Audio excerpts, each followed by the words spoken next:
Today we enter into the second Sunday of Lent, this 6-week journey trying to prepare our hearts for the unthinkable things that God has done for us in Holy Week and Resurrection Sunday. Today we continue this series on unsubscribe by talking about moving from bitterness to forgiveness. Please join me for our gospel reading out of the Gospel of Matthew, chapter 18. Then Peter came to Jesus and asked, "Lord, how many times shall I forgive my brother or sister who sins against me? Up to 7 times?"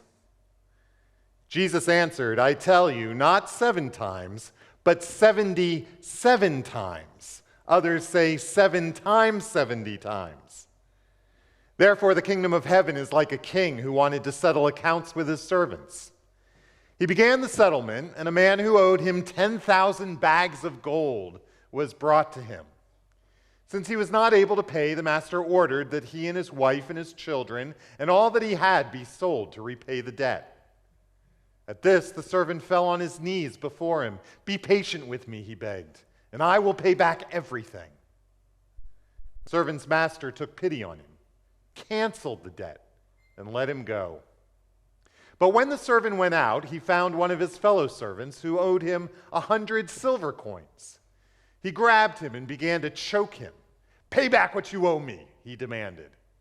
His fellow servant fell to his knees and begged him, "Be patient with me, and I will pay it back." But he refused. Are you kidding me? Instead, he went off and had the man thrown into prison until he could pay the debt. When the other servants saw what had happened, they were outraged and went and told their master everything that had happened. Then the master called the servant in. "You wicked servant," he said. "I canceled all that debt of yours because you begged me to. Shouldn't you have had mercy on your fellow servant, just as I had on you?" In anger, his master handed him over to the jailers to be tortured until he should pay back all he owed. This is how my heavenly Father will treat each of you, unless you forgive your brother or sister from your heart. I don't know about you, but I can feel it in my bones. There is this pit nagging in my stomach that never completely goes away. I think what it is all of this bitterness and resentment that I feel from these last couple of years of constant heartbreak and disappointment. Constant resentment and division and frustration and confusion. I remember like it was yesterday, New Year's Eve, 2019. I thought, 2020 is going to be our year. Nope. Then the next year, 2021? Maybe it's going to be 2022. With children and citizens being killed in the streets of Ukraine. And the world on the brink of World War III. I wonder if there's even going to be a 2023. But if there is, maybe that will be our year.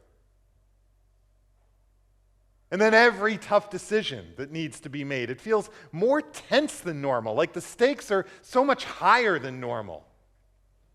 And then I only end up second-guessing my own decisions and the decisions of the people around me and actually resenting those who are struggling with the same things I'm struggling with, but maybe come down in a slightly different place or on the other side of the fence from me.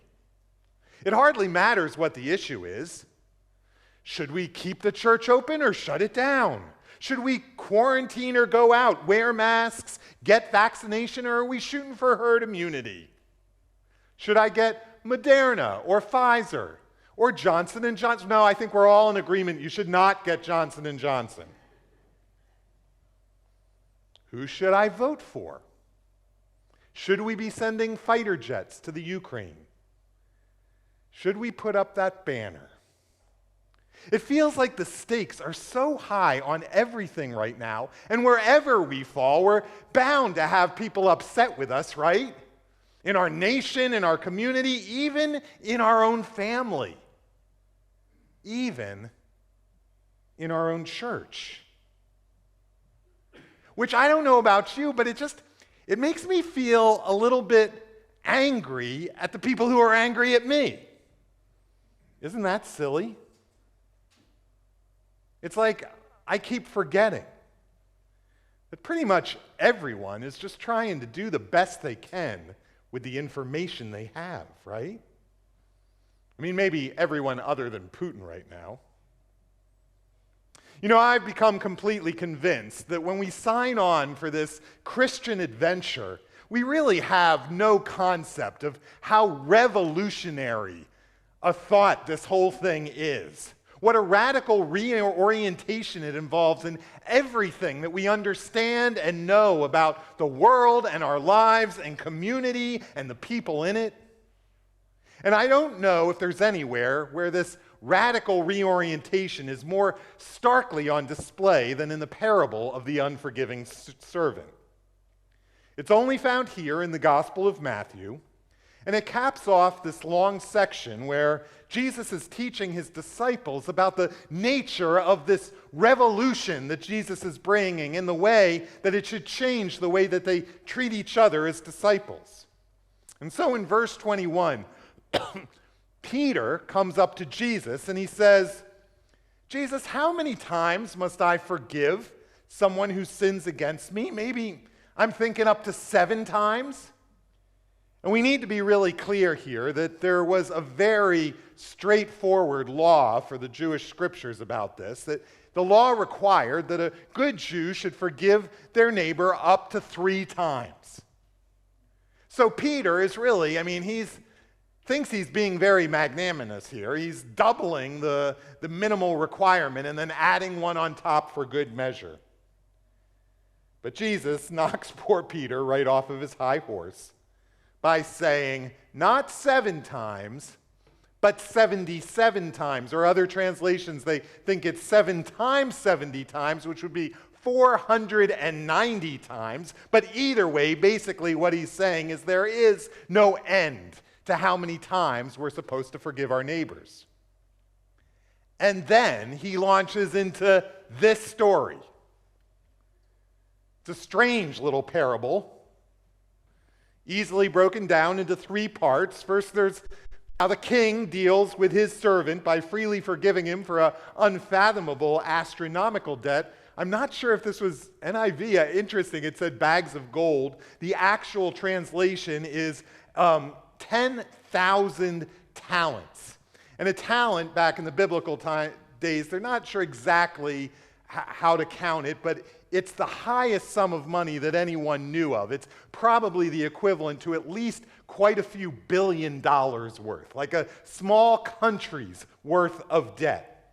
Something that there's no way that this servant could possibly pay it off if he had 100 lifetimes of working full time. The second part of the story is where that same servant turns around and fails to show even a hint of the same kind of compassion or forgiveness to his co-servant who owes 100 denarii, which was probably about a couple $1,000, something that he could have easily worked off by working a few extra hours for maybe a year. And then finally, the third part of the parable, where the king finds out what's happened and throws the unforgiving servant into jail to be isolated and tortured and suffer for the rest of his life. It really is a horrible little parable. And one of the more disturbing stories in the Bible. It starts off great, but then it goes downhill really fast. I'm telling you, if I got to pick and choose my way through which things to throw out of the Bible, that one about dashing the babies' heads on the rocks, and this one about the unforgiving servant would be on my chopping block. In part because it does not mesh with my overall understanding of God and the way that God works and the way God forgives us. and the way that God is able to forgive us. It doesn't jive with everything I know and understand about God or Jesus. Although there are other New Testament passages that seem to talk about this thing of our forgiveness being dependent on our forgiving others. Have you ever noticed what you say every Sunday morning here? During the Lord's Prayer? After you say, give me our daily bread and forgive our debts as we what? Forgive our debtors? I don't know about you, but I always am uncomfortable when that part comes up. You probably may have even noticed how my voice sort of seems to trail off when I'm saying that as we forgive our others, because I know that I am not always able to forgive as easily or as fully as God does. And I know that if my being able to forgive everyone who hurts me is some kind of prerequisite to God forgiving me, then I know I am in a lot of trouble. And I don't get it, because everything else I read about God, that's not the way that God works. If the only reason to forgive someone is so that I will be forgiven, it sounds like I'm doing it more out of fear or obligation than out of love. It doesn't sound like Jesus to me. In fact, it seems so contradictory to Jesus to me that it makes me wonder if maybe I am missing something. If maybe this Jesus revolution is really all about seeing everything in a completely new, front to back, upside down kind of way, then is it possible that something is going on here under the surface that I am totally missing? That maybe we have this whole forgiveness thing backwards? And actually, I think we do. Because it's in direct opposition to the conventional wisdom of this world. That forgiveness isn't something that we do for God or do for others. Forgiveness is something that we do for ourselves, plain and simple and flat out. Archbishop Desmond Tutu says that forgiveness is the best form of self-interest. And Martin Luther King Jr. said, far from being the pious injunction of a utopian dreamer, the command to forgive and to love one's enemy is an absolute necessity for our survival. What these two men knew was that to refuse to forgive, to be unable to forgive, we may think that we're letting God down, but that's not what's going on. We are letting ourselves down. We are the only ones hurting ourselves. And these two men should know, because they have certainly seen the things that unforgiveness can do to the human body and soul. Look, life is never fair. We've certainly learned that over these last couple of years. And it's full of things that can't possibly be excused. It's so easy to begin to believe that we've been hurt so deeply or so often or so completely that we can't forgive. But make no mistake about it. If we do not learn to forgive, then our unforgiveness, it will kill us. It will fester and grow like a cancer, slowly eating us alive until it spills out and destroys everyone and everything around us. They say that hanging on to our resentment, it's like clutching onto a burning hot coal and then wondering why the person who gave it to us isn't getting burned. Our unforgiveness is like drinking rat poison and then waiting for the rat to die. When we forgive someone for a mistake or even a deliberate hurt against us, we don't excuse the action.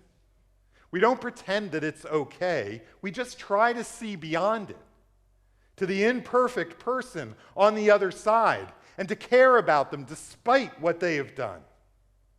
C.S. Lewis, in his classic Mere Christianity, says that he used to think it was silly and impossible, this whole idea of hating something that someone does while still loving the person who does it.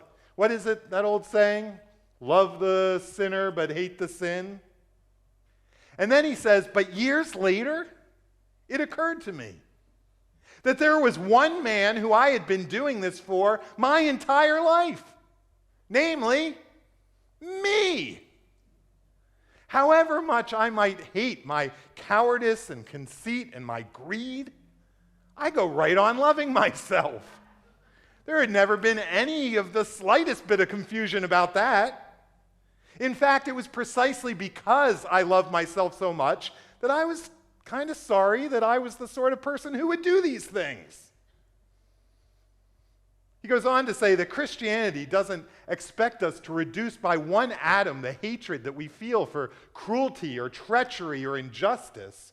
We're supposed to hate them, but it wants us to hate them in the same way that we hate the same things inside of ourselves. Hoping that if it's any way possible, somehow, sometime, somewhere, that they might be cured of these things and become human again. Which I know is very hard to do. Because the natural part inside of us, everything inside of us, screams about resentment and bitterness and retribution and revenge. But the harsh, pragmatic reality is if we don't find another way, we will rot inside of a prison of our own making. Which is where this whole Jesus revolution comes in. To become a Christian at its core is to become a person who becomes acutely aware of everything that Jesus Christ went through just for the privilege of forgiving us. That despite everything that I have done in my life and everything that I am behind closed doors when no one else is looking, in the dark corridors and recesses of my own mind and heart, that God sees it all and knows it all intimately and still loves me and still forgives me, not just once, but over and over and over again. When I was doing youth ministry, there was this famous illustration where we'd say, suppose you went to school one morning and you had a little TV screen strapped to your chest, and everything that you thought about throughout the day just showed up there on the TV screen. The kids were like rushing up for altar calls. We want to give our lives to Jesus. Because when I experience that absolute undeserved kind of grace, when I realize that I have been completely released from a 10,000 talent debt that I couldn't ever repay in 100 lifetimes, I can't help but pass it on to others. As Barbara Brown Taylor puts it, she says, to withhold it from another would be like refusing to share food or water with someone who's starving. It would be like taking a breath in and then refusing to exhale. So you see, I've come to understand that if I am able to forgive at all, it's only because I was first forgiven. Because thanks to someone else, I understand what it feels like to have someone look past who I am and what I do and simply love me despite myself. And it is an incredible feeling. Again, as Barbara Brown Taylor puts it, forgiveness is not just God's intention for us, but God's cure for the deformity that our resentment causes us. Forgiveness is how we discover our true shape, and every time we do it, we become a little bit more alive. And what's so revolutionary about it is that as I experience that kind of forgiveness, not only does it become possible for me to forgive, it actually becomes quite easy. Everything in this turned upside down revolution that we're signed ourselves up for, I find myself wanting to forgive those who hurt me because it gives me an incredible sense of freedom. It may be the opposite of what everyone else understands it or says. But When I look at how often and how completely God has forgiven me, suddenly I don't care if it's 1 time or 3 times or 7 times or 77 times or 490 times, because it starts to become a way of life. And instead of draining life from me, my forgiveness actually finds me receiving more energy. And I'm getting stronger and freer with each round. So who cares who you voted for? Or whether you're wearing a mask or not? Oh my gosh, almost nobody is. Or even if you went and got that stupid Johnson & Johnson vaccine. I forgive you. And it just gets better and better. So that by the time we get to 490, I'm just warming up. Finally beginning to understand how it could be worth a couple of $1 billion to that king just to see the look on his servant's face. Which brings us back to this poor sod in our parable, this disturbing little parable. And honestly, the only explanation I can come up with of why he would have refused to forgive the second servant is that he never really got it. That he never fully grasped what the king had done for him, what the king was willing to do in sacrifice for him. He must have thought that he pulled a fast one on the king or had gotten away with something. Because if he really understood what the king had done for him, the depth of forgiveness that had been dropped freely into his lap, he wouldn't have been able to keep himself from forgiving that second servant. And the really sad thing is if he didn't get it, if he didn't understand what had been done for him, then the king throwing him in prison really would have been nothing more than a mere technicality. Because if we're unable to forgive, then we're already being tortured deep inside of a prison of our own making. We don't all get it, and we don't all understand, or allow ourselves to accept the enormity of what God has done for us.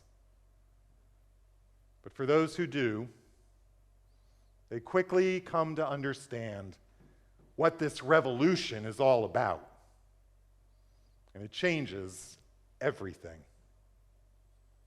If God has forgiven me for so much, for so much, if God has forgiven you for so much, is there anyone in your life, maybe especially through these last couple of hard and confusing years, that you need to be forgiving in your heart right now?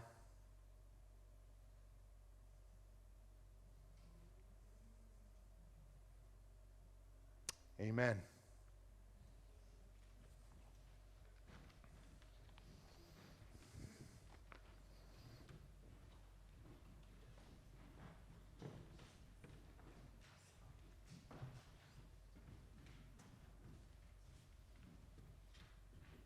Everything that we have